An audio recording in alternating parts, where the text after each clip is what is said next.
Hello and welcome back to Tech It Simple. In today's tutorial, I'll be guiding you through how to download Spotify on your device. Keep watching the video till the end to learn how, and subscribe to our channel if you have not yet. Press the bell icon so that you'll be instantly notified as soon as we post a new video.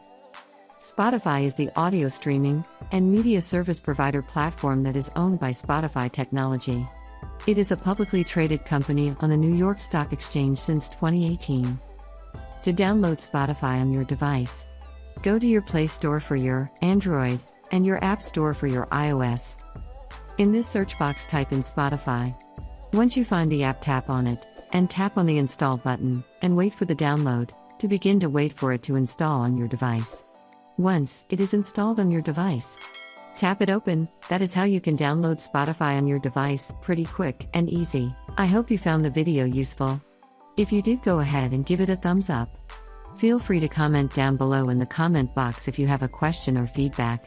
I'll be back soon with more tutorial episodes again. Thank you for watching.